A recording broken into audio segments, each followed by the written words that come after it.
Buenas tardes, bienvenidos, gracias por estar aquí. Hoy es un día especial, el calendario lo ha traído así, que Cortázar venga o vuelva a Cádiz el día del libro. Ha sido completamente azar.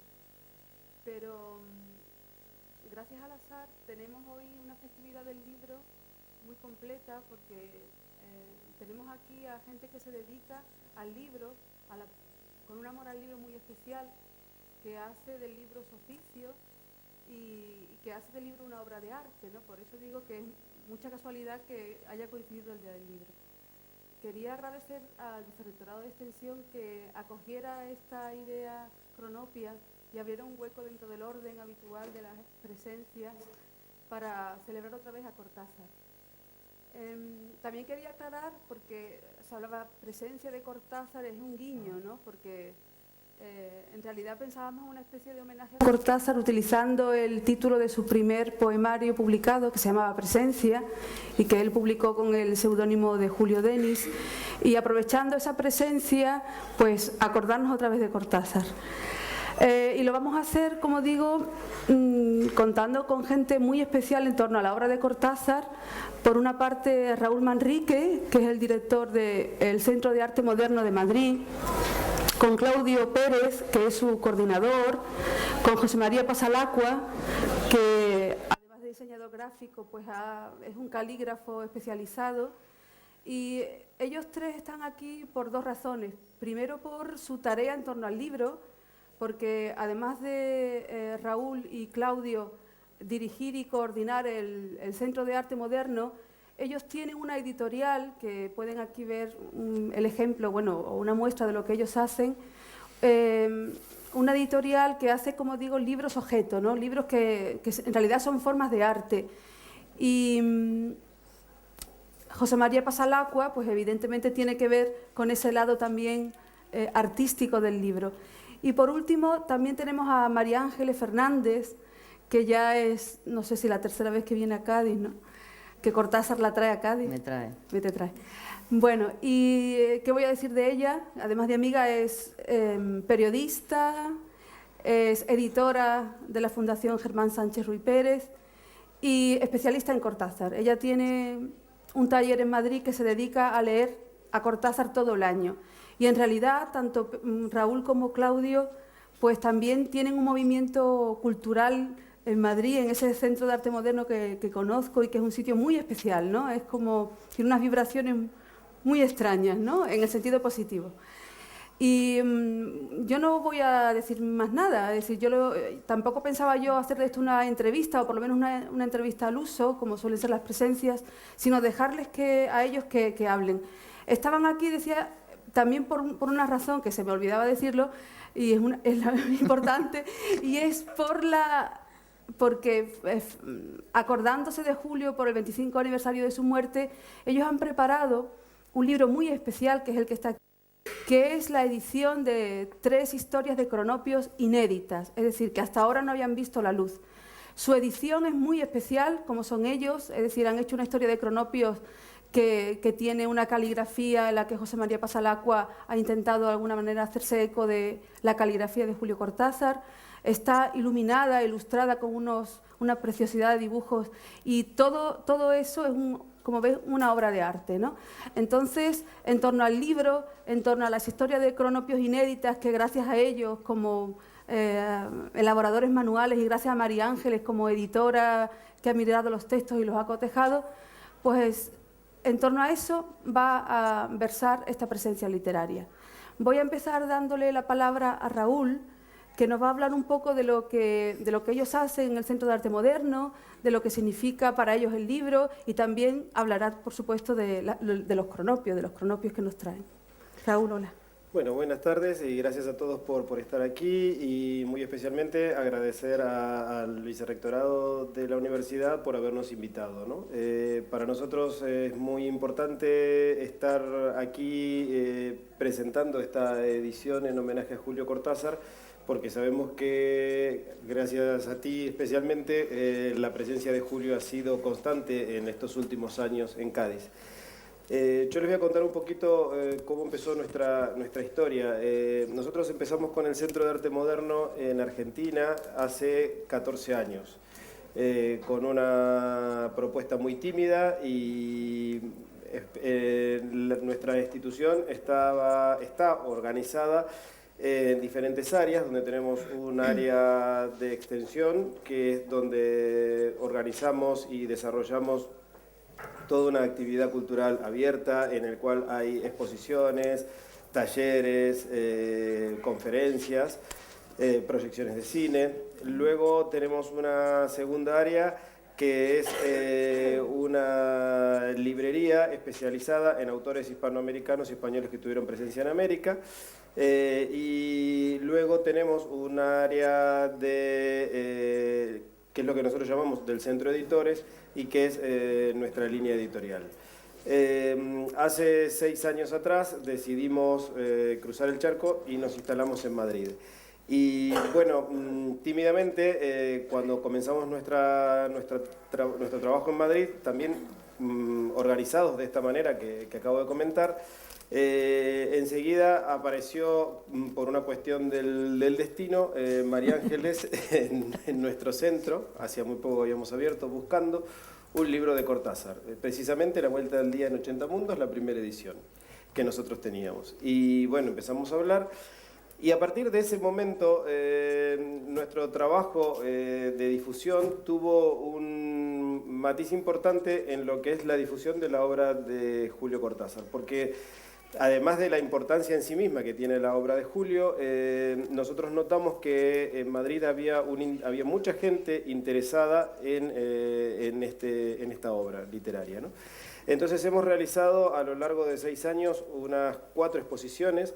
Hemos editado 3 libros y permanentemente María Ángeles da talleres de lectura de la obra de Cortázar que tienen un éxito de público importante. Bueno, nosotros trabajamos siempre con grupos reducidos, pero permanentemente hay 10, 12, 15 personas que todas las semanas van a leer a Cortázar.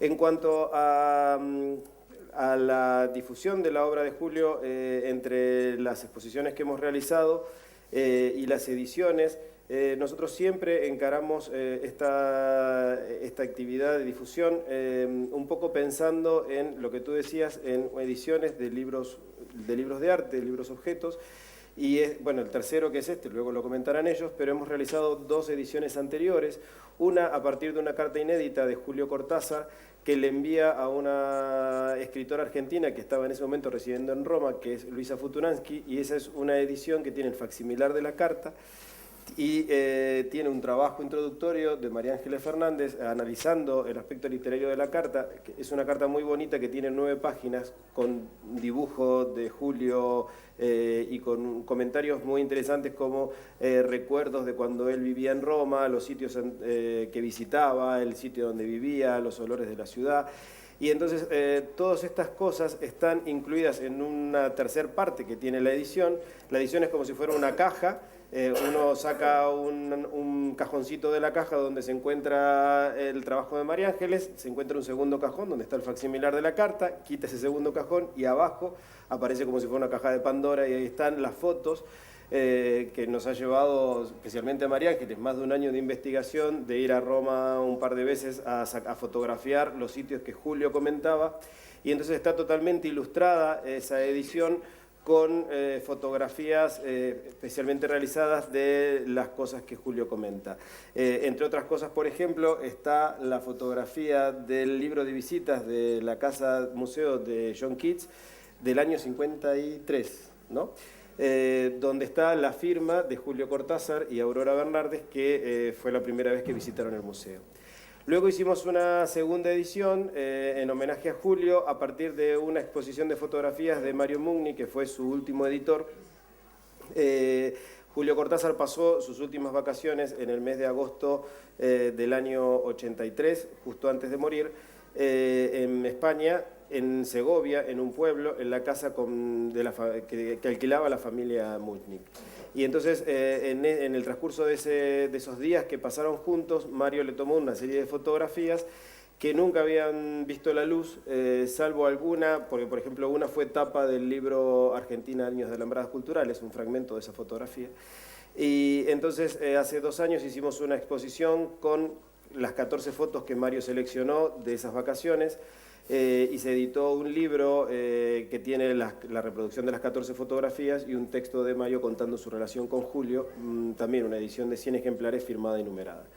Y bueno, y la tercera cosa es lo que luego ellos van a hablar, van a desarrollar más ampliamente.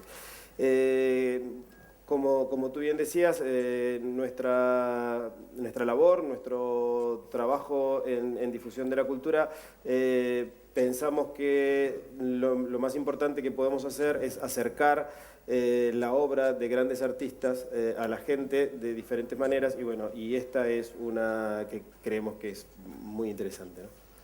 ¿Y Cortázar especialmente por qué? ¿Por María Ángeles o vosotros ibais directamente allí?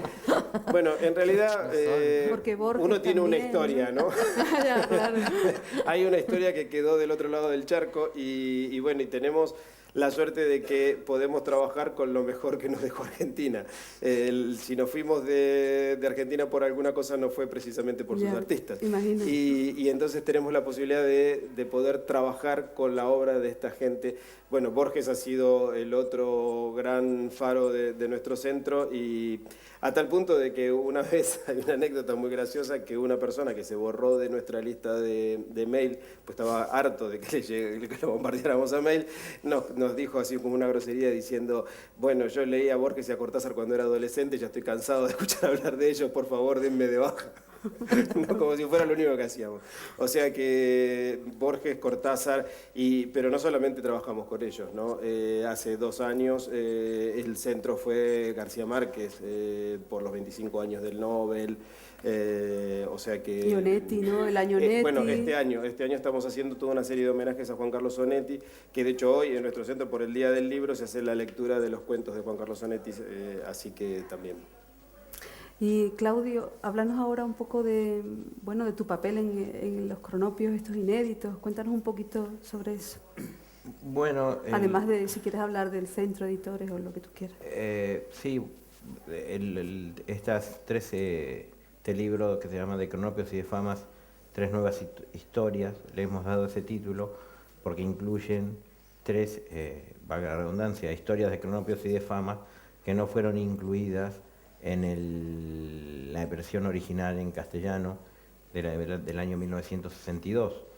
Eran historias acabadas, pero creo que María Ángeles ya va a dar algunas investigaciones que ella dio por qué motivo no fueron incluidos, pero de hecho no lo fueron. Entonces se trataba de 3 historias inéditas que realmente un privilegio y un placer poder realizarlas dentro del contexto y la idea que nosotros tenemos en la editorial para los libros que hacemos. Esto se pudo hacer claramente gracias a la generosidad de Aurora Bernardes, con quien tenemos mucho contacto, y le planteamos ya el año anterior que queríamos hacer alguna edición. Ella nos había autorizado la edición de una carta en el contexto que explicó Raúl anteriormente, y ya le habíamos planteado que queríamos hacer un homenaje a Cortázar por los 25 años de su muerte. Y bueno, en un momento se barajó,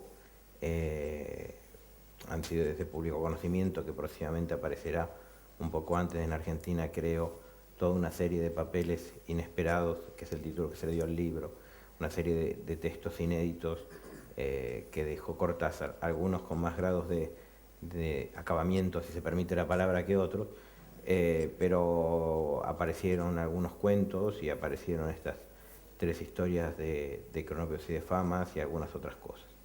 Y bueno, en este planteo que le hicimos a Aurora, se barajó en un momento la posibilidad de utilizar un cuento y finalmente desembocó en estas 3 historias, que la verdad que estoy conforme ahora. En un primer momento tal vez hubiera pensado que un cuento podía dar más juego, pero yo creo que no.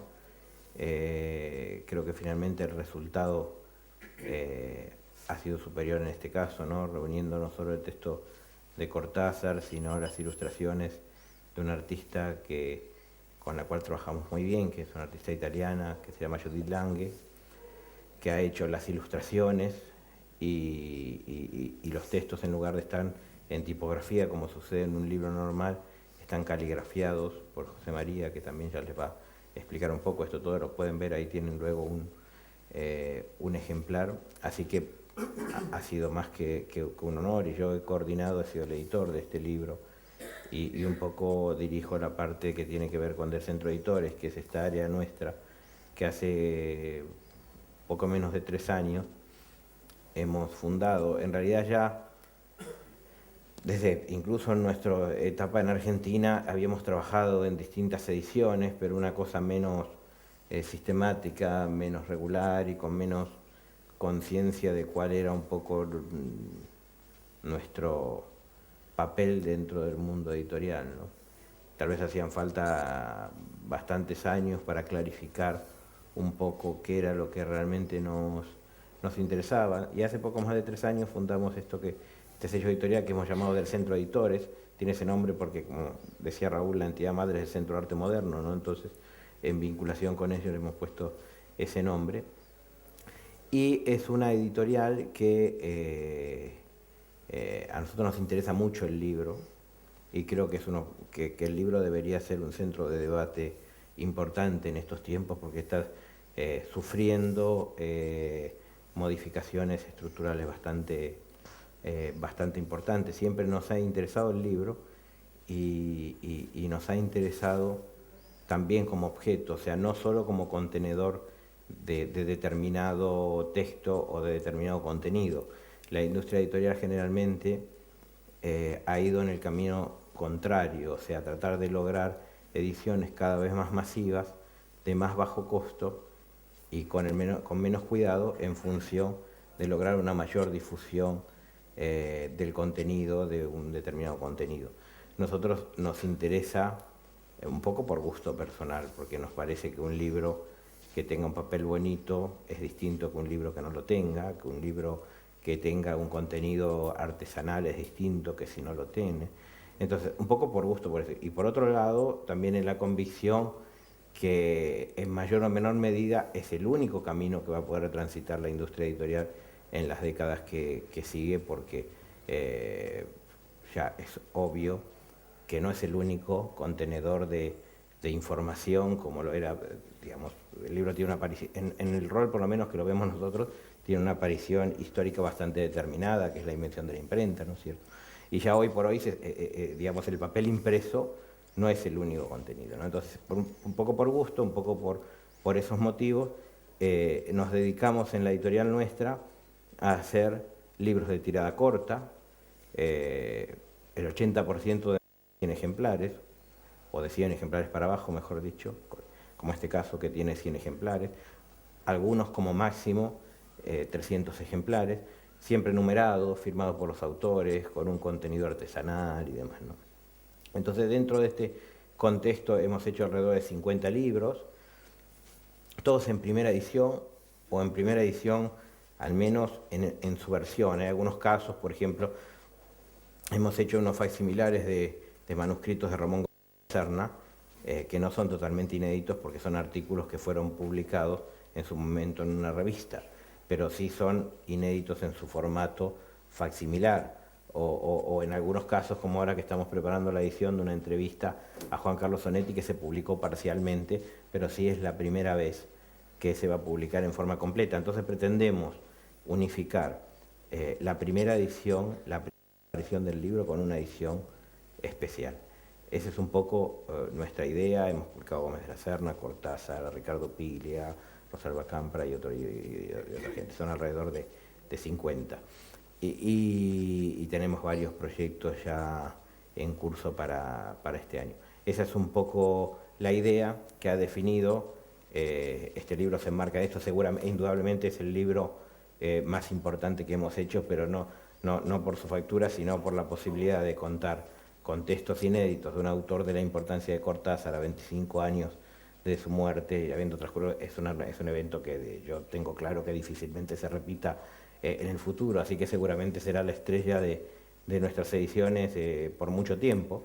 Pero bueno, la concepción es básicamente la misma, por eso el libro está hecho en papel de grabado, cortado a mano, encuadernado artesanalmente, con papel también estampado a mano, con lo cual ningún libro es exactamente igual a otro. Hemos preferido a la tipografía de un ordenador que siempre estándar, la tipografía de José María, que permite variantes que en donde ninguna letra necesariamente es, porque es una tipografía hecha a mano. Obviamente no está cada libro hecho a mano, pues sería imposible, pero el original sí es un original manuscrito. Bueno, esta es un poco la idea. En este caso son 100 ejemplares firmados por la ilustradora, por el calígrafo y por mí, que soy el editor, y bueno, creo que con esto, no sé si... Sí, sí, nos explica perfectamente. Y una pregunta, porque yo he visto, por ejemplo, la carta inédita y lo que estabais haciendo con Rosalba Campra, ¿cómo os planteáis el diseño del libro? Eso me llama mucho la atención. Son libros que son como esculturas, ¿no? Os sentáis, meditáis, primero hay una labor de investigación, a ver qué editamos, ¿no? Que es una labor filológica, sí. Y después una labor artística de qué hacemos con esto, ¿no?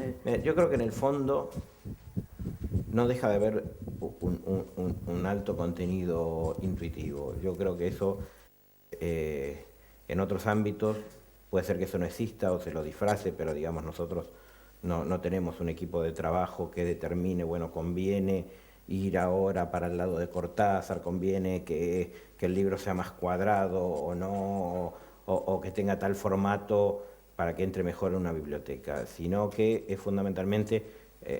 hay proyectos que nos parecen interesantes. Obviamente, es claro que uno tendría que ser estúpido para que este proyecto no le interesara, pero digamos, como regla general dentro de lo que editamos, hay materiales que nos parecen interesantes por el contenido, por la estructura, por el autor. Hay autores que nos interesan mucho, entonces nos interesa tenerlos dentro de nuestro catálogo. Y después se analiza el libro. Yo creo, parece una frase media hecha y a veces puede sonar hasta un poco tonta, pero yo creo que en cierta manera cada libro requiere un determinado formato. O sea, no es lo mismo un libro de cocina que un libro de poesía, no es lo mismo. O sea, uno puede hacerlo, puede salir una cosa y que salga, pero en cierta manera requiere, ¿no? Entonces nuestro intento es tratar de buscar, a ver, ¿qué formato llevar? Entonces hay algunos que tienen un formato más convencional. El de Cortázar, la verdad que es un formato bastante convencional, en el sentido tiene tapas, tiene hojas, tiene todo. Y tenemos otro que está puesto dentro de una botella. Entonces ahí el formato ya es menos convencional, ¿no? Entonces oscila más de acuerdo a las cosas. Y es interesante el caso, por ejemplo, uno que nombraste de Rosalba Campra, ahí hemos editado un libro que se llama Ella contaba cuentos chinos. Son cuentos que ella escribió por una etapa que estuvo en China y demás. Y nosotros, bueno, por una casualidad nos hemos dado cuenta que hay un juego que se llama Mahón o Mahón, como se le quiera, como se deba producir, no sé, porque es de origen chino, que se jugaba en las clases cercanas al emperador de China, que en estructura coincidía con el libro, porque había 3 tipos de fichas y el libro tenía 3 partes, cada parte tenía 9 capítulos, cada 9 partes, como del 1 al 9 iban las fichas. Por otro lado, hay unas fichas que estaban vientos, que servían para unos prefacios que tenía cada parte. Entonces, hemos adoptado esa estructura en el libro, hemos imitado una caja de ese juego, cada cuadernillo se hizo un pequeño grabado que enumeraba en función de la imitación de esa ficha y demás, que es un resultado realmente curioso. Uno tiene, y en cada ficha tiene un pequeño texto, un pequeño cuentito. Eso es un poco, tratamos de ver lo que pide el libro. Y una cosa importante, que tal vez querría, y con esto yo ya termino, es, tradicionalmente se han considerado los libros normales, corrientes, como se le quiera llamar, de imprenta. Y sí, es verdad que siempre se han realizado lo que se llamó libros de alta bibliofilia. O sea, son los libros que tenían grabados originales y demás, que raramente son primera edición, sino que generalmente se hacen con un artista importante. No sé, se toma el Quijote y se le pedía a Dalí que lo ilustrara, Esos libros estaban más vinculados a un público de arte con un público literario y obviamente el precio de esos libros es extremadamente superior a un libro normal, porque un libro con grabados originales y demás estamos hablando de 1.000 euros o más para arriba, por más que el artista no sea muy importante, ¿no? Entonces lo que nosotros pretendemos es meternos en el medio. Nuestros libros indudablemente tienen que ser un poco más caros porque tienen más costos que un libro normal, pero de cierta manera, como gran parte del contenido artesanal también lo hacemos nosotros, pretendemos que esté en el medio, o sea, que sea un libro que cualquier persona que realmente tiene interés y valora este contenido, valora las horas dedicadas a él y demás, pueda acceder hacia él. Eso es un poco, no sé si respondí tu pregunta. Sí, perfectamente. Bueno, José María, háblanos un poco de tu trabajo en esta edición. Bueno,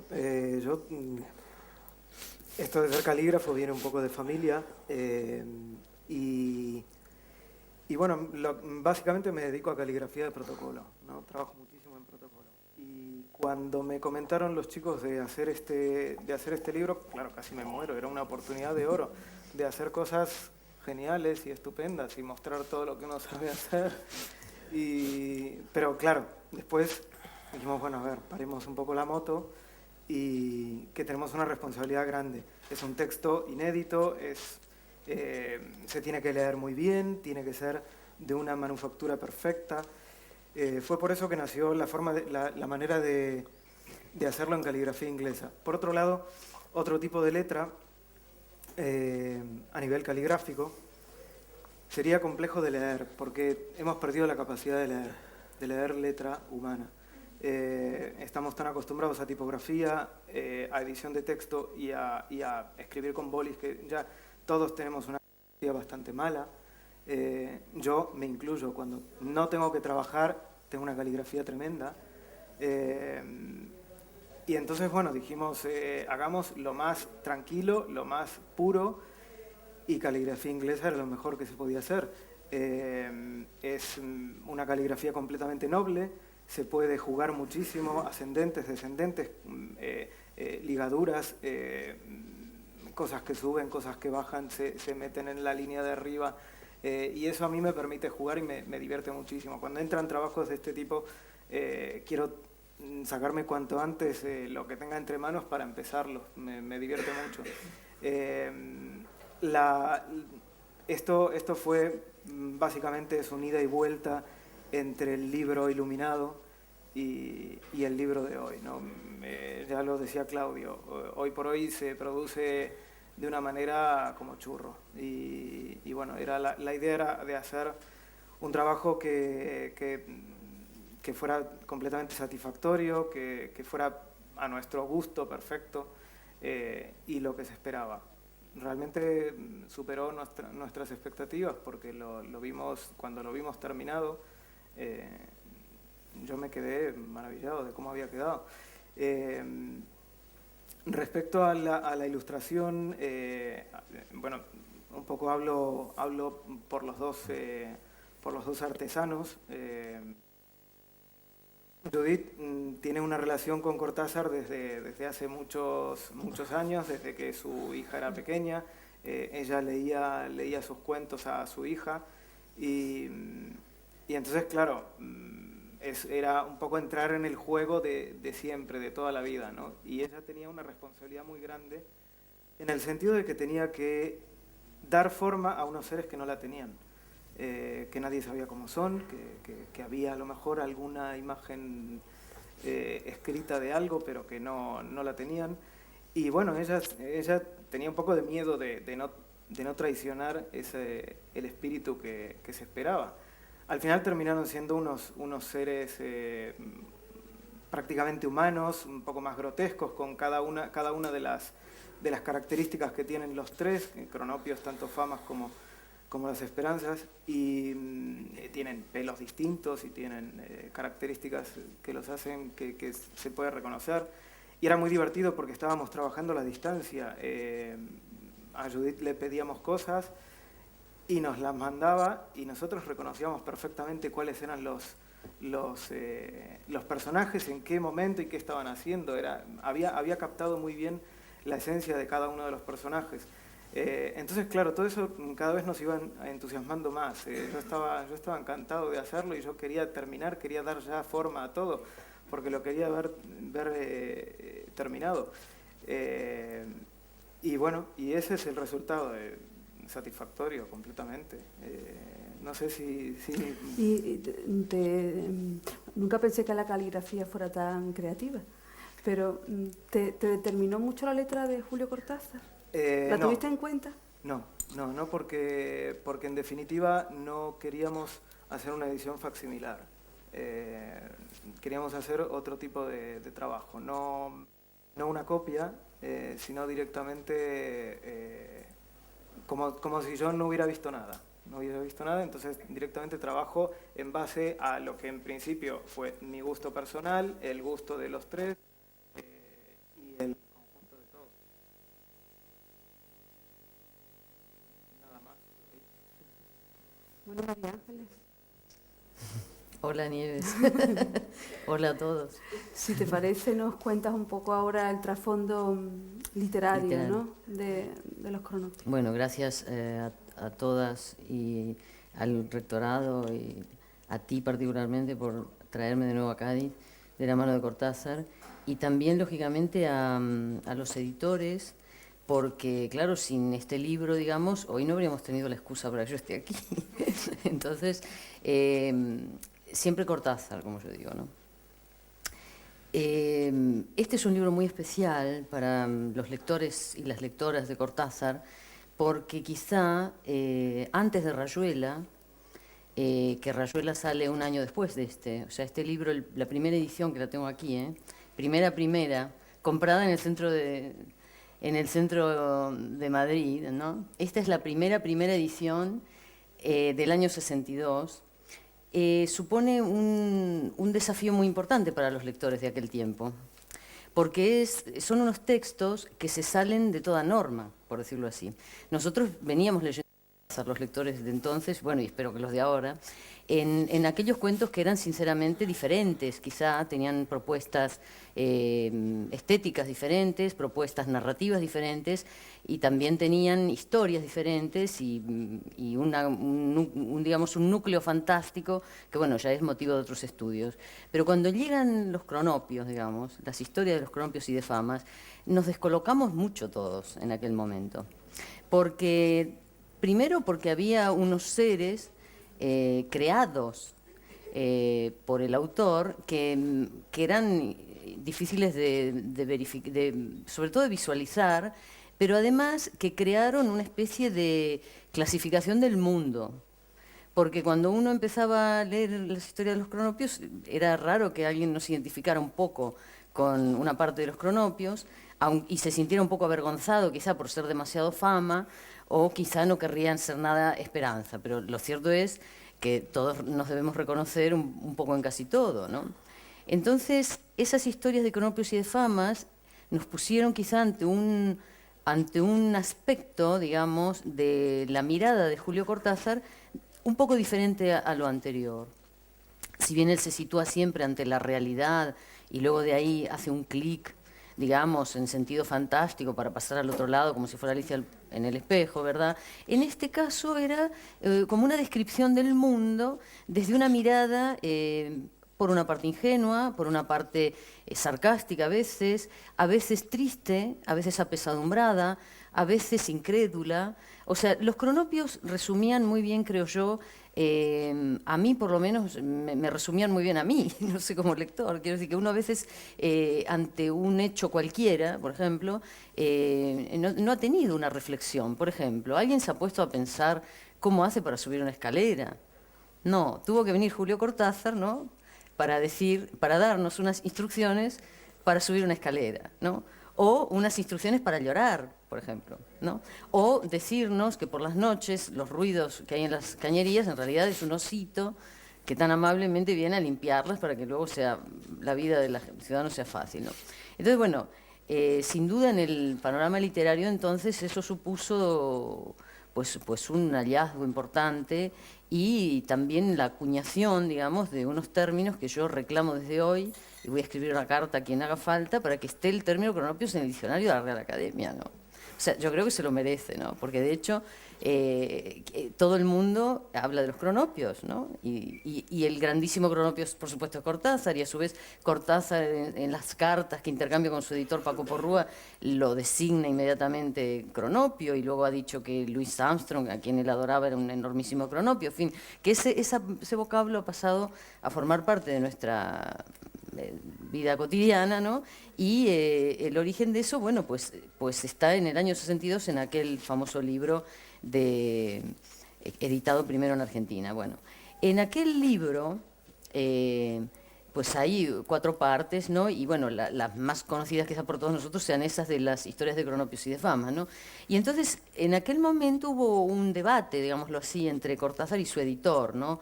Un editor muy inteligente, sin duda, muy sensible a todo lo que él le proponía, ¿no? Porque es el que edita Rayuela, que era una novela muy difícil para un editor de los años 60, ¿no? Y en esas cartas, que por suerte no se perdieron y que por suerte se han rescatado y que por suerte son unos volúmenes que ahora serán 5, o sea, porque aparecen más cartas, ¿no? En esas cartas hay un intercambio interesante de puntos de vista, ¿no? O sea, Porrúa en un momento determinado le dice bueno, que él quitaría de la colección que le propone Cortázar, quitaría una cantidad de cronopios, ¿no? Una cantidad de relatos. Y Cortázar, algunos los aceptan más o menos de buen grado, por decirlo así, pero con otros se resiste y se niega, o sea que él defiende que se queden, ¿no? Entonces, precisamente los que estaban incluidos en la colección aquella propuesta por Cortázar, estaban Never Stop the Press, Vialidad y Almuerzos, que son los 3 que quedaron finalmente fuera, por suerte, digo yo, porque entonces ahora pueden estar aquí, no serían inéditos.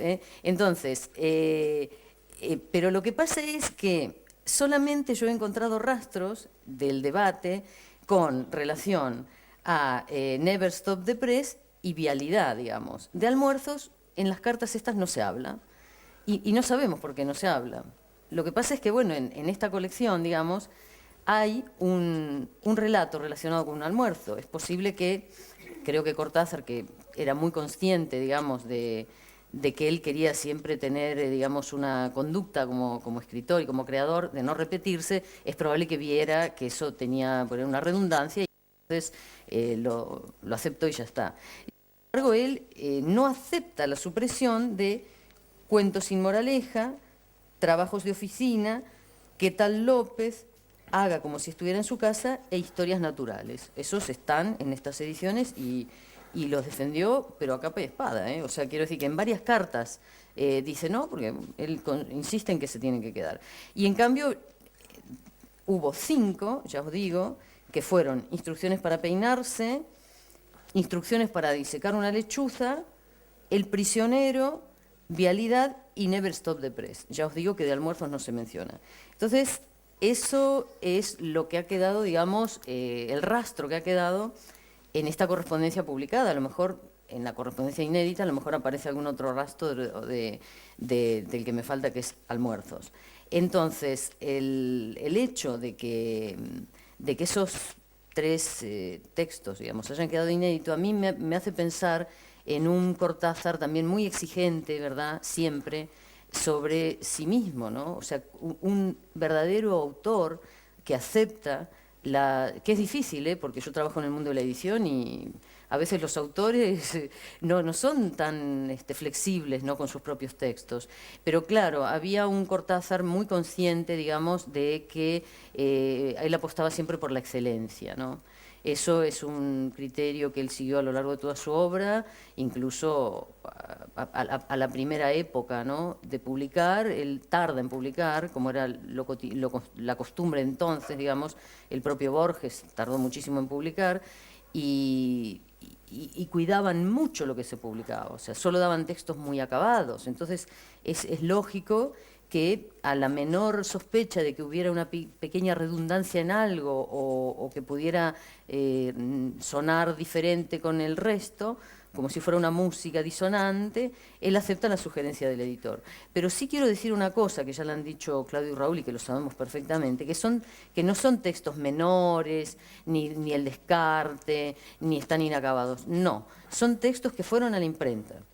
pero que luego, en una, digamos, discusión con su editor, incluso vayamos a saber si no fue también por problemas quizá de espacio, o de estética, de que el libro tenía 4 partes y tenían que tener un equilibrio, eso no figura en la correspondencia. Pero eso es interesante que lo sepáis, porque si luego tenemos la oportunidad de que veáis los textos, veréis que son textos absolutamente coherentes con la obra suya y muy divertidos, ¿no? Porque esa es una de las constantes, sobre todo en este libro, ¿no? Desde la realidad uno puede mirar todo con desconfianza, por decirlo así, ¿no? Y también quejarse, digamos, de la autoridad que se imponga porque sí, quejarse de la incomprensión del mundo, quejarse, digamos, no en el sentido quejoso, sino en el sentido de sufrir, por decirlo así, ¿no? De la incomunicación, ¿no? Que son grandes temas que están siempre presentes en este libro de Cortázar, ¿no? Y saltando, bueno, volveremos a los cronopios y os voy a pedir te voy a pedir, o quien quiera que lea también, para que los que estamos aquí disfrutemos de esas historias. Aunque las efemérides no nos gustan, ¿tú cómo valorarías lo que significa Cortázar ahora, a 25 años de su muerte, ¿no? Es difícil, es una pregunta, bueno... No, ¿por qué no? Porque yo ya soy mayor, o sea que tengo una perspectiva. O sea, yo te lo he contado, Nieves, y lo saben ellos también, porque sí, pero precisamente... yo no, por eso. No, pero quiero decir que cuando yo aparecí al Centro de Arte Moderno a comprar ese libro, la historia, o sea, la Vuelta al Día en 80 Mundos, fue nada más y nada menos porque mi libro, que tengo desde los 14 años y que todavía lo tengo, está absolutamente destrozado. Está destrozado porque yo desde los 14 años... ese libro ha sido mi juguete y mi acompañante, y entonces quiere decir que yo ya tengo una perspectiva de lector, de lectora, digamos, ¿no? Y ahora la tengo, digamos, o sea, añadida, digamos, a la visión que tienen los lectores que acuden a los talleres que organizamos en el Centro de Arte Moderno de Madrid y que son de distintas edades, distintas profesiones, por distintos intereses y tal, ¿no? Entonces, lo que yo sí puedo decir hoy es que la vigencia de Cortázar. O sea, Cortázar está vigente, pero no porque lo haya sabido mantener vigente la edición, digamos, o Aurora Bernardes que haya administrado bien la obra inédita. No, Cortázar está vigente porque digamos, hace preguntas que todavía nos seguimos preguntando. O sea, la gente hoy nos hacemos preguntas a las que todavía no les hemos encontrado respuestas. Y eso... ese inconformismo de Cortázar como escritor, como hombre, como persona, como ser pensante, como disfrutador de la vida, como melómano, eso está vigente. Yo creo que eso es lo que nos mueve a todos, creo yo. O sea, no aceptar la vida que se nos ha dado tan misteriosamente como un hecho, sino indagar en el porqué. Entonces, a través del humor, esa es una forma, ¿no? Cosa que él jamás abandonó. O sea, que a la vida y a los misterios de la vida a través del humor, creo que a mí particularmente siempre me ha ayudado mucho Cortázar a pensar. O sea, porque un autor, ¿para qué sirve? O sea, para pasarse un ratito bien, bueno, pero cuando ya te acompaña toda la vida debe ser por algo más, ¿no? Uno en un autor puede encontrar muchas cosas, incluso respuestas a momentos difíciles. Por ejemplo, Rayuela, ¿no? Que es la novela, como yo digo, ¿no? Es la novela tal, y ahora que estamos leyéndola en el taller, me doy cuenta que la gente muy joven pues está apasionada. ¿Pero por qué? Porque a pesar de que está hablando de los 60 y de los 70 y la guerra que se habla, y ahí se habla del final de la guerra mundial y del existencialismo y de la generación beat y lo demás, las grandes preguntas de los jóvenes, esa búsqueda en la que están los amigos de Oliveira y todo eso, sigue estando. O sea, ¿alguien encontró las respuestas? Entonces yo creo que esa es la vigencia de un autor, es que no que te dé respuestas, sino que te siga planteando preguntas. Y volviendo a la historia de los cronopios, esos cronopios inéditos están depositados en el fondo de Aurora Bernardes. ¿Cómo funciona esa? Bueno, ¿Cómo hacéis esa? ¿Sabes cómo es? ¿Cómo llegáis a ello? Teóricamente había un baúl en la casa de Aurora que estaba lleno de papeles y que nadie sabía lo que contenía. Decimos teóricamente porque obviamente Aurora tenía que saber lo que había dentro de ese cajón, de la cómoda, de la famosa Iba a cómoda. aclararlo, por si alguien lo sabe, que Aurora Bernárdez fue la primera mujer de Julio Cortázar y que ahora es el albacea de su obra.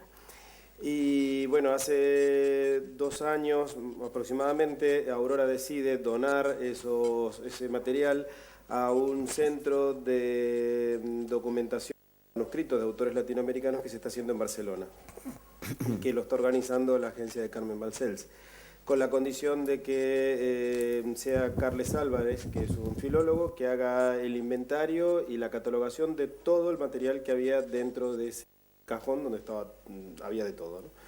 Entonces, bueno, cuando se termina la catalogación, ven que hay un montón de material, del cual va a salir ahora un volumen en Alfaguara que se llama Papeles Inesperados, que 450 páginas de inéditos, entre los que hay cuentos de un tal Luca, un capítulo de Rayuela, los cronopios, bueno, hay de todo, y material disperso por ahí sin terminar de pulir, que Julio dejó en determinados momentos de su vida por diferentes circunstancias.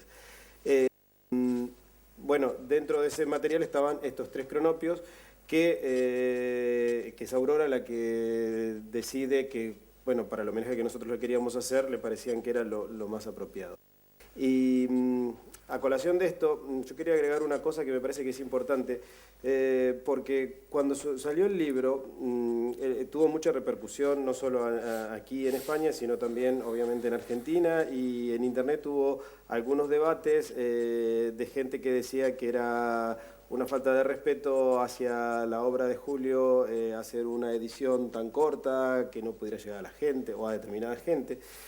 Y nosotros no estamos de acuerdo con esto por diferentes motivos. Bueno, uno de los motivos es que Julio ha sido a lo largo de su vida un precursor y un escritor muy interesado en el aspecto de los libros, en el aspecto estético de los libros, ¿no? Y también en cuanto a los libros de colección y los libros objeto.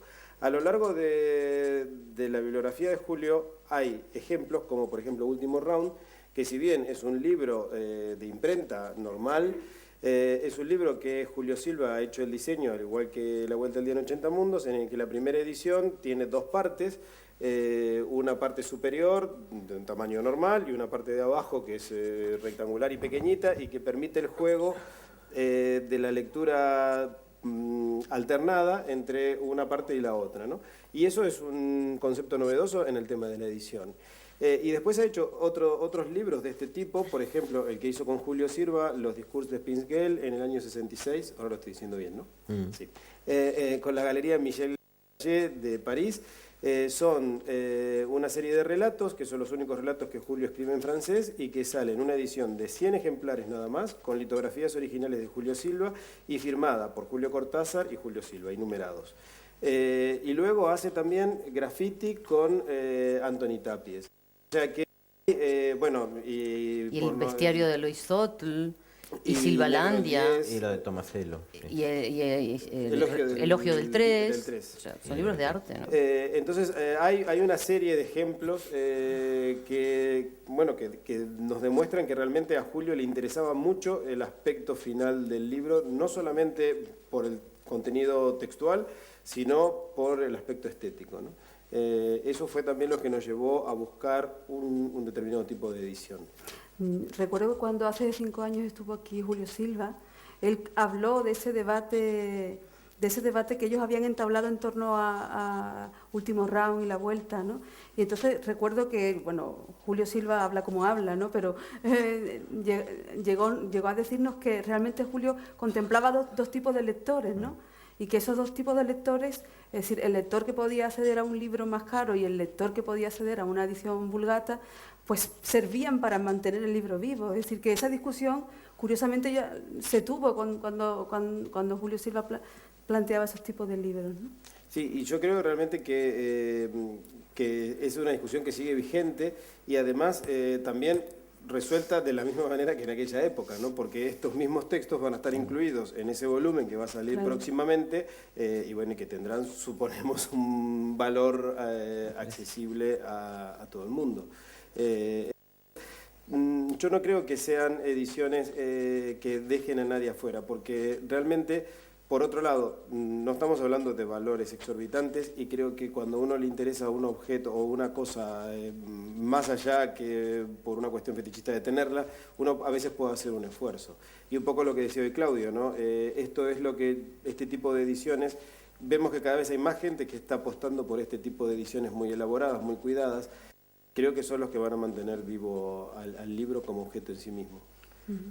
Sí, una cosa interesante que en realidad es un falso debate, ¿no? Que es lo que señalaba Raúl. Son dos cosas absolutamente distintas. Uno es el contenido literario de 3 textos, o de cualquier texto que tenga este tipo de edición, en el cual van a estar incluidos en este libro de Alfaguara, o si alguno se los copia puede ponerlos en internet, o otro lo puede mandar por email. Eso es una serie de palabras que escribió Cortázar y que dice una cosa. El formato, eso puede tener muchísimo tipo de formato. Lo que pretendemos es que una variante, que es esta, hay, creemos al menos nosotros, un plus que puede la persona que lo vea. Tampoco la necesidad de la posibilidad de acceder o no es una cosa que tampoco me parezca, digamos, muy importante, porque ninguno podemos hacer Gioconda y sin embargo todos lo disfrutamos de ella. O sea, yo creo que si estas ediciones supondrían solo los elegidos pudieran leer un texto de Cortázar, sí podría realmente tener, si digamos, la dueña de los derechos de la obra de Cortázar dice, va a estar en estos 100 libros y vamos a pensar que la gente no lleve ni boli ni nada para copiarse los textos, ni que los fotografíe y que nada, y quedará y le haremos jurar a cada uno que tenga el libro que no se lo muestre a su vecino y demás, y quedará en una especie de secta de los cronopios, que no es así. Estos textos se conocerán y dentro de un tiempo serán tan populares o tan conocidos como instrucciones de subir una escalera.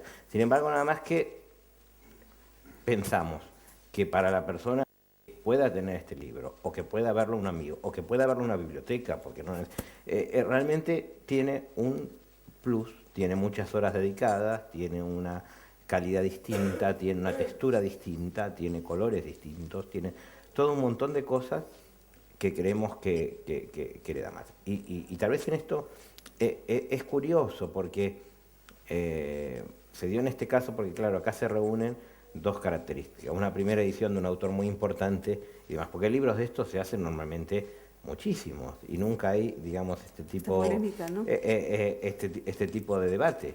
Lo que pasa es que, por suerte, los que lo convierten en por suerte para nosotros, la edición popular sale 4 o 5 meses después, con lo cual garantiza que va a ser una primera edición de todo para siempre, y eso sí es un hito y es importante, ¿no? En realidad, hablabas antes de lo que significa la imprenta, y vosotros estáis como en la era pre-imprenta, ¿no?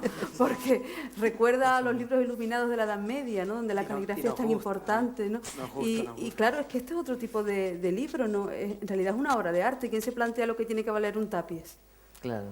Pero es que yo no entiendo la referencia. Las cosas valen como lo que tienen que valer. Indudablemente, si yo estoy usando un papel de alta calidad de 250 gramos de grabado, indudablemente no puede valer como un libro de bolsillo porque tiene otros costos. Si el encuadernador tiene que estar 3 horas pegando papelito y demás, no puede valer lo mismo que es un libro normal que tiene un plástico ahí, una goma que se calienta y sale escupida en miles por hora. Entonces, eso es una cosa, digamos, material, pero eso ocurre, no sé, si ustedes llaman a un carpintero y es una balda, tiene una cosa, ahora si tiene que hacer 200 baldas, tarda más tiempo, hay más trabajo, vale más dinero. A mí no me parece que sea, el debate es eso. Yo creo que el debate es que el libro, esto es una opinión que la mayoría de la gente no comparte, pero sí hay alguna gente, por ejemplo, yo creo, me ha sorprendido, ustedes lo habrán leído, pero ha sido relevada por muchos diarios, en El País, por ejemplo, en el cual en la Feria de Frankfurt, que es el encuentro más importante del mundo de editores y de agentes y demás, se hizo una encuesta entre personas especializadas, o sea, ¿no? Que gente pasaba por la acera, y se proyectaba que dentro de 10 años el libro electrónico va a superar el número al libro impreso. Eso es una realidad. y de hecho lo vemos que en un montón de soportes, ¿quién nos hubiera dicho hace 20 años que los kioscos de diario parecieran más un bazar que un kiosco de diario? ¿Por qué? Porque si no nadie compra con un plato, con una cosa, con una jarra o una cosa, digamos, nadie lo compra. ¿Por qué? Porque podemos leer en internet y podemos leer El País, El Mundo, de Buenos Aires y no sé, La Nación de donde sea. Entonces, creo que ese es el camino. Entonces, nosotros vamos por un surco. Creo que es, digamos, la gente que se dedica a los libros, y creo, por los grandes grupos, todo el mundo se está dando cuenta. Si ustedes toman los libros de letras pequeñas, mejores, son más bonitos, más cuidados, con más márgenes, con mejor cortados, con una tapa dura, una cosa, digamos, y va por ese camino, ¿no? Porque el libro no es una visión catastrófica de que esto va a desaparecer. Nada desaparece en el mundo, nada desaparece. Cuando salió la fotografía en blanco y en color, no desapareció la fotografía en blanco y negro. Ahora, es verdad que cuando mis padres eran chicos, toda la fotografía era en blanco y negro. Y ahora lo son. La mayoría de la gente que valora esos matices, que no le gusta decir, y va a pasar exactamente lo mismo. Entonces, el libro va a quedar reservado para que la gente que entiende placer, que encuentre, que le va a preferir tener una página y ver y poder hacer una marca y poder doblarle y todo, esto va a quedar para eso. Pero para eso yo creo que los libros van a tener que ser un poquito mejor, porque si yo agarro un libro que lo abro y se empieza a deshojar, que las páginas son feas, que está cortado torcido, que la encuadernación es fea, que todo es fea, lo único que me deja ese libro es el contenido. Y ustedes imagínense, en un libro como este, que los textos son, como todas las historias de Knope, son cortos, ni siquiera se gasta tinta para imprimirlo cuando uno baja a internet. Y puede elegir la tipografía y el color. Bueno, y volviendo entonces a Cortázar. Yo creo que él estaría encantado de estar aquí en este debate, porque son esas cosas muy cronopias en el fondo, ¿no? ¿De qué se está hablando? Sí, ¿de qué estamos hablando, no? Claro. Sí, no es presencia de Julio Cortázar, pero Sí, total. es volver, ¿no? Esta mañana en Sevilla se hablaba de los 50 años de las armas secretas, ¿no? De lo que significaba el perseguidor y como una anticipación de Rayuela. ¿Cómo valoras los logros, quiero decir, de creación de Cortázar? No ya lo que significa su búsqueda existencial. ¿Crees que tiene alguna trascendencia para lo que se está haciendo ahora? ¿O hay una contra Rayuela? Porque yo también creo que hay una contra. Bueno, esto podemos estar 2 horas, pero no, voy a decirlo brevemente. Vamos a ver. Es que esto es así, mira, casi es psicoanalítico, ¿no? Cuanto más importante sea la presencia y la figura a la que hay que destruir, digamos, ¿no? Para que salga lo nuestro, más duro será el embate, ¿no? Yo creo que lo que está pasando con Cortázar es que Cortázar no ha dejado de crecer, pero como autor, digamos, como autor nutridor, como autor favorecedor, como despertador de sensibilidades, ¿no? Que eso es lo que es un gran maestro. O sea, un gran maestro lo que hace es que te ilumina, digamos, te abre caminos. Un mediocre, un alumno suyo es mejor que él, lo que hace es que lo aparta, ¿no? Entonces, un gran escritor, un gran autor, lo que hace es que crea grandes autores y grandes nuevos narradores. Entonces, hay una parte, digamos, creo, de esta generación de cortázarianos, que somos todos los que venimos detrás, que lo lleva muy mal eso. Y entonces, en Argentina particularmente, y esto lo tengo que decir con dolor, hay cátedras que no son Cortázar. Entonces vamos a ver, de la literatura del siglo XX y de la del XXI, es impensable que no esté Cortázar, como no puede ser que no esté Borges, o que no esté García Márquez, o que no esté o en fin, Onetti, en fin, pero Cortázar, en Argentina, hay una especie de digamos, deliberada idea de quitarlo de los programas. Hay cátedras que no, y podéis imaginar las circunstancias, ¿no? Porque, bueno, la ideología es un tema importante en Argentina. Afortunadamente, fuera de Argentina no, pero colea, ¿no? Colea. Entonces, las enseñanzas, como diría de Cortázar, no han acabado. porque yo creo que él hace propuestas que no se han agotado, o sea, que es tan, digamos, incisivo, y su indagación es tan incisiva, va tan al meollo de lo que es el hecho literario, que no se ha agotado la mirada sobre aquello. Y de hecho, no sé, vosotros que estáis en las cátedras, yo soy outsider, sabéis que hay constantes estudios, interés en partes del mundo cada vez más, y ahora se abren las traducciones al mundo del este, que nos lo ha dicho, ¿no? Que empiezan a vender muchísimos libros, o sea, que ir habiendo miradas y descubrimientos que nutren a su vez las literaturas que se están construyendo hoy. Yo pienso que sería el mundo, entre comillas, está bien, yo soy muy fanática, ¿no? Pero bueno, olvidé. ¿Qué sería el mundo sin Rayuela? O sea, yo hoy lo primero que nos pasó cuando llegamos al hotel fue que en una cajita de esas donde te anuncian lugares donde ir a tomarte copitas y tal, había una cosa que decía Rayuela. Sí, o sea, en Cádiz, ¿no? Sí. Entonces quiero decir que ahora parece todo tan fácil. O sea, después de Rayuela la gente se atrevió a destrozar textos por dentro, por fuera, para arriba y para abajo. Antes de Rayuela nadie lo había hecho así. Así, a lo mejor otras propuestas sí, porque las vanguardias, etcétera, no. Pero de esa forma no. Entonces, eso marcó un hito.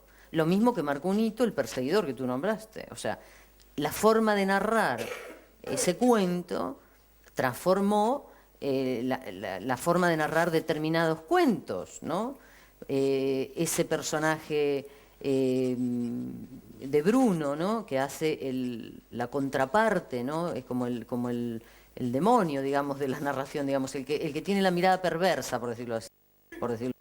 Entonces, yo creo que esos personajes se nos han metido de tal forma en la vida que cuando uno toma conciencia de eso se asusta mucho. Yo creo que eso es lo que les pasa a los que escriben hoy y les da tanto miedo el rastro de Cortázar en su propia obra.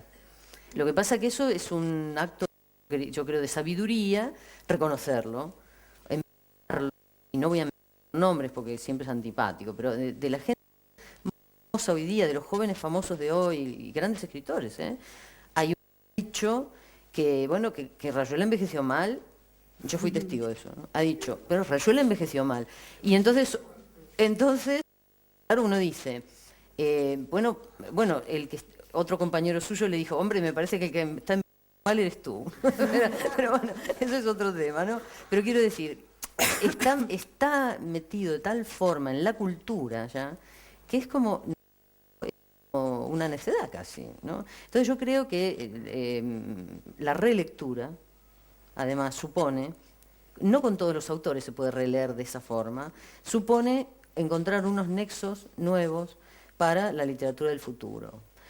Siempre creo que Cortázar está en la literatura, aunque él fue un hombre del siglo XX, digamos, en el sentido que nació en 1914 y se murió en 1984, él, con su literatura, está anticipando la literatura del siglo XXI, ¿no?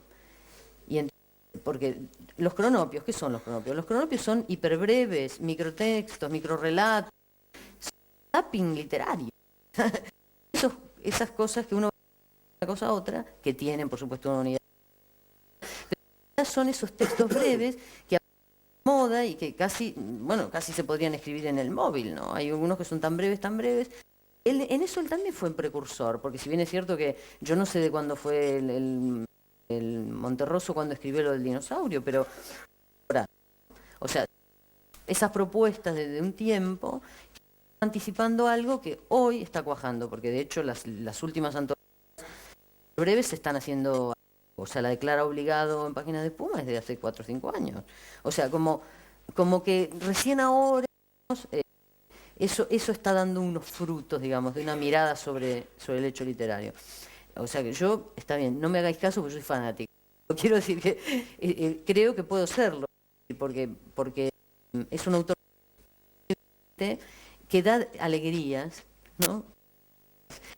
Bien da tristeza, ¿no? Porque, por ejemplo, la lectura de carta, su traductora que acaban de Carol Dunlop, su última mujer, y él, son desgarradoras, y son literarias. O sea que la literatura y la vida, en el fondo, no tienen tanta diferencia. Y en el caso de Cortázar, ninguna, ¿no? Y yo creo que no corren, ¿no? O sea, acercarse a un autor que también es un hombre, que también es un poeta, que también es un disfrutador de la música, que también le gustaba el vino, que también le gustaba el olor de la lavanda de la Provenza, que también amaba. O sea, el hombre. Además no deja de... No, yo iba a decir que sin ser fan como María Ángel, ¿no? Hay algunas cosas objetivas que marcan la diferencia de un... y nosotros en nuestro trabajo lo vemos cotidianamente. Y en el caso, bueno, para la literatura argentina creo que hay dos y la literatura argentina que por más que en Argentina psicoanalíticamente quieran matar a los... Sí. A Borges y a lo quieren matar todos los nuevos escritores y no lo pueden matar. El sello de Borges y de Cortázar está en su obra. Se ve la presencia, una de los libros. Hay cada vez, son autores que se siguen vendiendo permanentemente y gente joven que te viene a buscar los títulos de Cortázar, los títulos de Borges, y eso, estamos hablando de que estamos en Madrid, en España y son americanos. Que haya una búsqueda constante de ese material es un parámetro objetivo. Y otra cosa es la cantidad de veces que se los cita a estos autores en artículos críticos referidos a literatura en general que salen en los periódicos. Eso es otra objetiva. Y tercero es la cantidad de consultas y de textos que nos llegan críticos de distintas partes del mundo que se están haciendo de investigación sobre la obra de Cortázar, ¿no? Y eso que, bueno, si se lo sigue investigando en las universidades, en el mundo, quiere decir que el sigue vigente, porque si no, si cae nadie... No, que yo creo que es verdad que pasa mejor momento pero lo que pasa es que en Argentina sigue pagando costos políticos del cual pobre no se puede, no otros autores. Yo tengo todo un análisis porque no se puede liberar, pero no es el caso ahí, pero probablemente Cortázar lo sigue pagando, siendo que hay otros autores que si bien han tenido cuestionamientos de tipo falsos, como es el caso de Borges, sí se puede liberar de esa carga y Borges murió. No es una cuestión de tiempo. Nadie en Argentina cuando habla de Borges considera relevante si era de derecha o no. Y en el caso de Cortázar lo sigue pagando. Y bueno, es cosa que atrás, más allá de lo que dice María Ángeles de matar al país, creo que está muy presente el tema del pago político, ¿no? Cortázar no promete políticamente y ese es el problema, ¿no?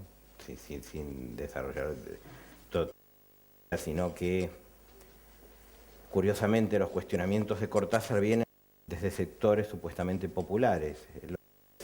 Parece una contradicción, pero yo creo que el problema, el elemento de Cortázar y el peronismo, claro, es un problema que de difícil solución, ¿no es cierto? Porque en tanto que otros autores, como Borges, eran directamente de otra ideología, entonces es fácilmente asimilable, porque acusándolo de fascista o de gorila o de demás, se lo quita de la discusión.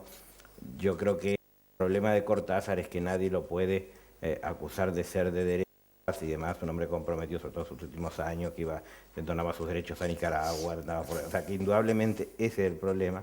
Entonces una frase que se escucha mucho y que se ha escrito, lo han escrito escritores, del tema de que Cortázar no entendió los grandes movimientos populares. Esto quiere decir que no entendió el peronismo.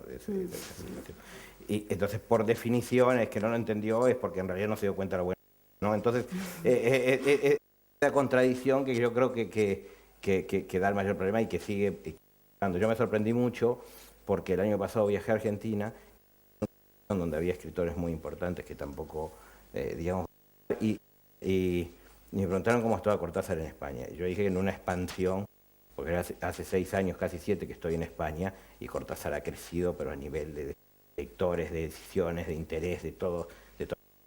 La cantidad de páginas que han salido en los periódicos por esta edición nuestra es una cosa impensable. O sea, nosotros sabíamos que era importante, pero páginas y páginas y páginas, una carpeta de prensa así por la aparición de un libro, ¿no? Eso es muy difícil de lograr, entonces Cortázar significa algo.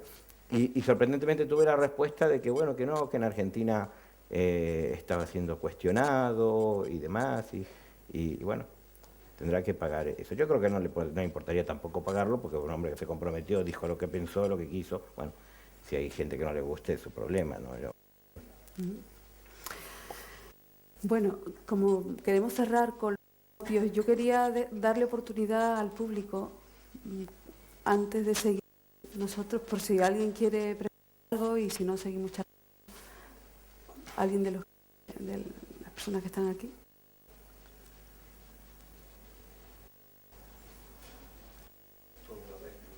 Todos a la vez. O inhibimos mucho, fue todo muy claro. No, todo está clarísimo. Y hacemos las cosas y preguntamos nosotros. Eso es muy cortesariano. No, estaría, ¿no? Así, ¿no?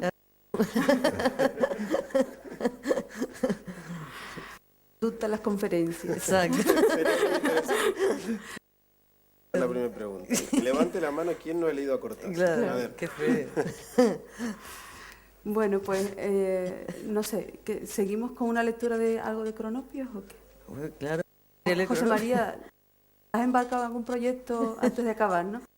Que tenga que ver no con la colo, sino con esto del libro. Con cosas del libro, sí, sí. Ya te has enganchado, ¿no? Sí, ahora ya me envicié y ahora necesito...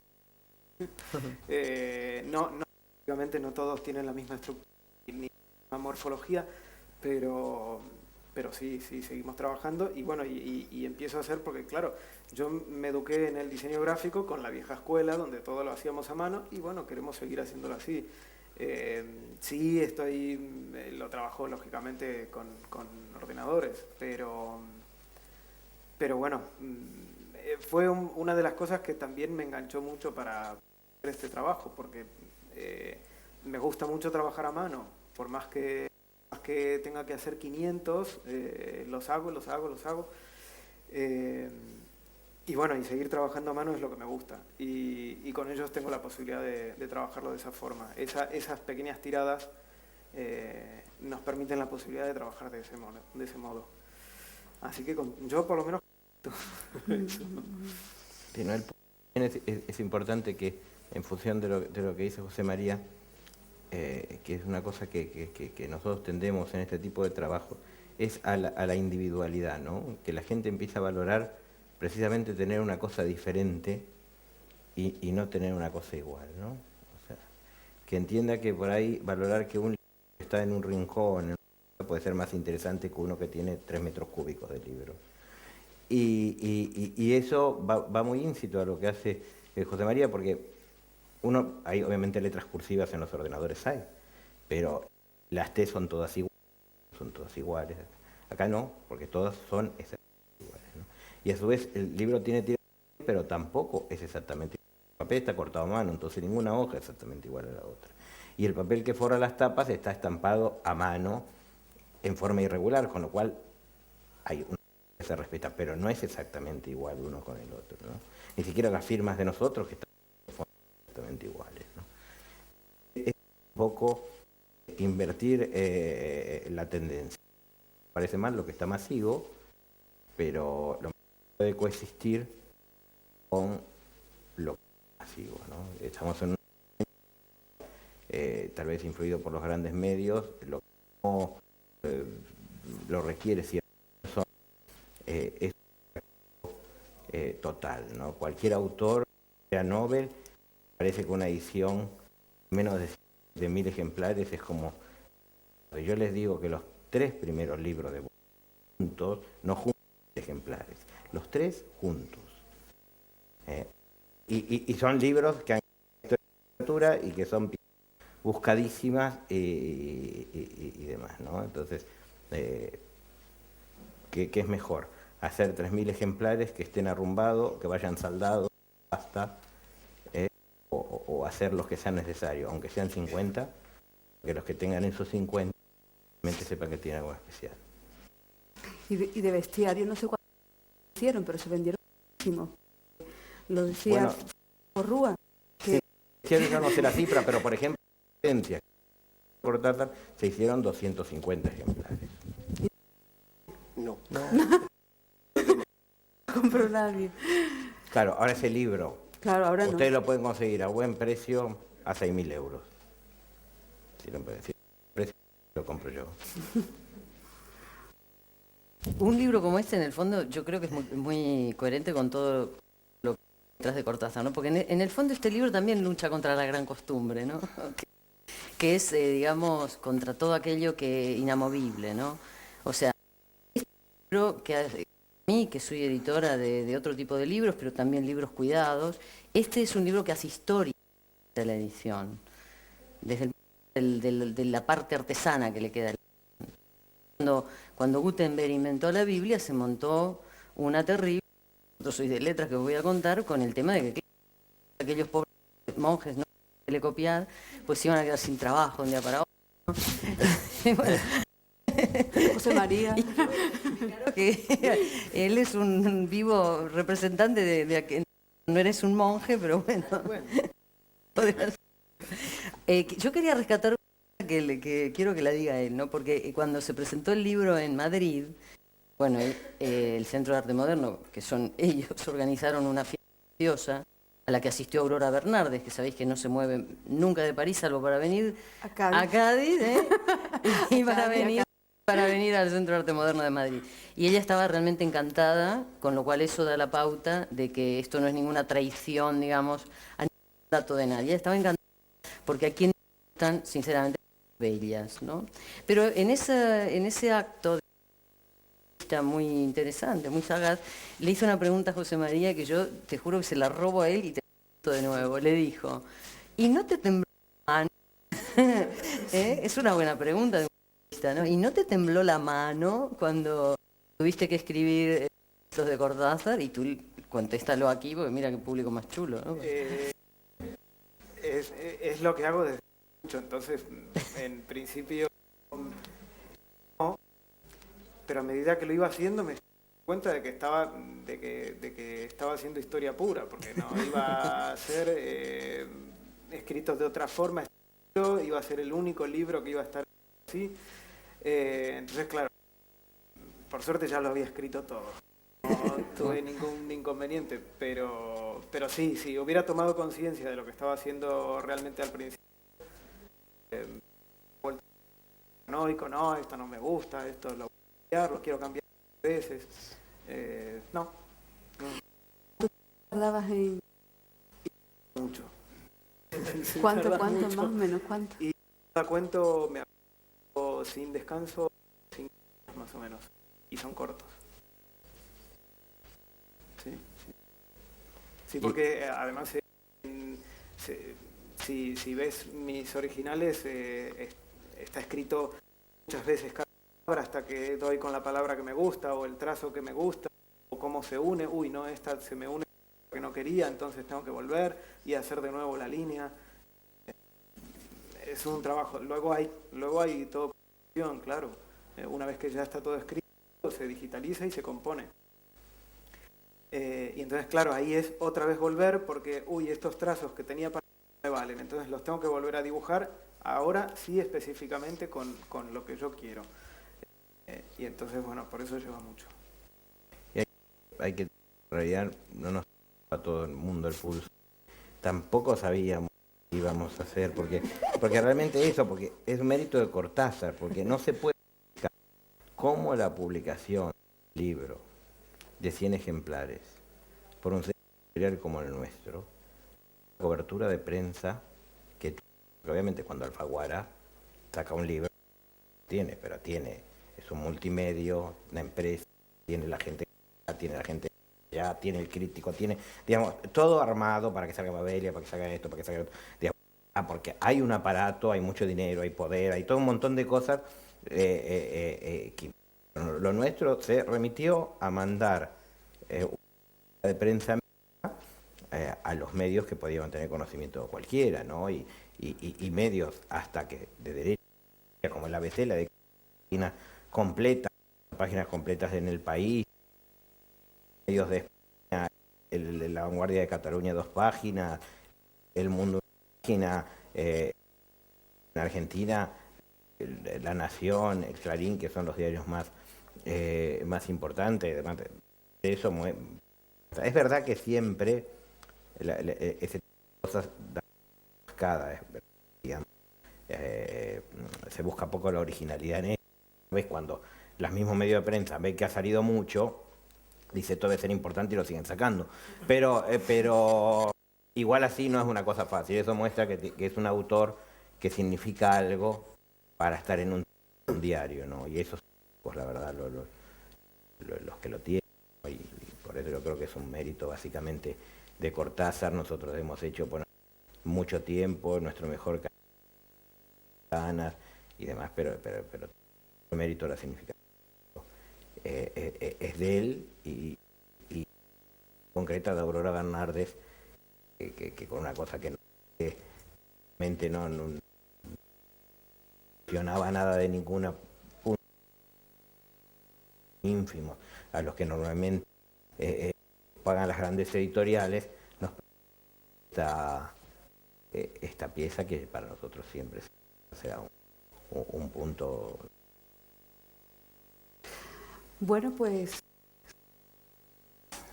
si nadie se anima, como tenemos que pues si os parece que podamos disfrutar por lo menos un poco de la letra de los cronopios. Sí, sin ningún. Yo no lo quiero leer, pero si alguien pero si alguien le pone la voz, encantado. ¿Queréis que imitemos a alguien a leerlo? ¿Alguien de ustedes quiere leerlo? Puede leerlo. Bueno, y si no, nosotros. Claro, uno de vosotros. ¿Quién quiere leer? Clara, no tengan. ¿Quién quiere leer? A ver. Si la letra se ve, Cojo se ve este. bien. ¿Quieres leerlo tú? Amarillo. El amarillo. Ahí. Son tres, podemos usar los colores varios.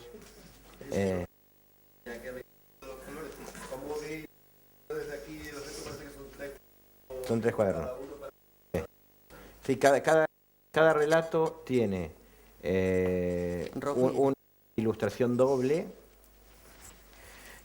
a su vez 3 ilustraciones de página, y tiene una cosa que hemos inventado y que hemos denominado ventanas capitulares. A mí me gustan mucho las letras capitulares y le pedí a José que hiciera letras capitulares. El problema es que, lo que decía, como todos comienzan con monosílabos, claro, quedaba la letra capitular un enganchito de una, y quedaba la N así, no quedaba. Entonces ya pasó, ¿no? Ahí. Sí. Entonces hemos inventado esas especies de ventanas que introducen, además darle alguna hincapié al comienzo, que técnicamente no es una letra capitular, es un dibujo, ¿no?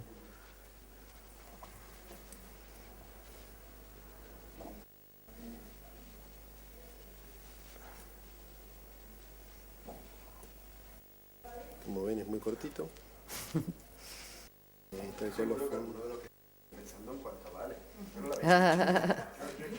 Hay preguntas que a la señora de la librería. No, mira, los periodistas siempre preguntaban eso, no sé por qué. Después se los puedo decir, pero yo creo que hay que decirlo. Es que una de las Tampoco cosas, es tan caro, ¿eh? una de las cosas es que la lógica invertida que tenemos en este tipo de ediciones es que normalmente los libros viejos aparecen saldados en el BIP. Estos, a medida que quedan valen más caros. Digamos, es una forma de premiar también, de la misma forma que ustedes saben que a veces hay libros con suscripción previa, obviamente la gente que paga antes paga menos. Nosotros hacemos una escala de valores, ¿no?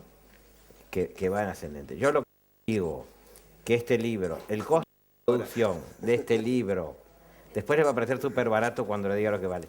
Si multiplicáramos por la menor, porque usted sabe que cuando un libro, el precio se multiplica por 4 o por 5.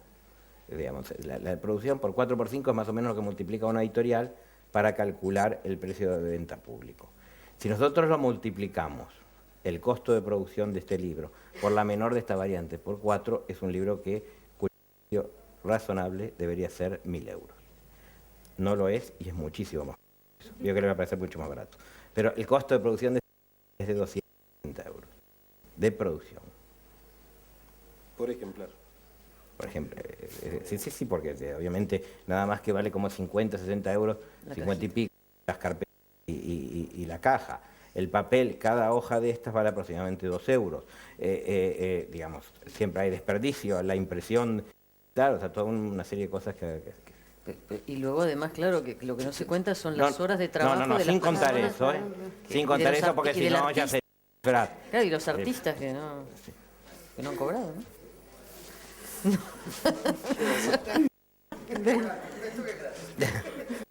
Tampoco fue gratis. No, nos autorizaron a publicarlo, pero también pagado derechos hemos también. pagado Costes, derechos ¿no? por publicarlo, por supuesto. Muchas gracias por su atención y por la invitación a los organizadores.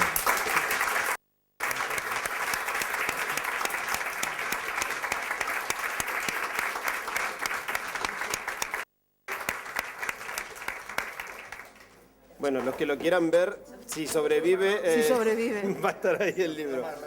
Muchas gracias.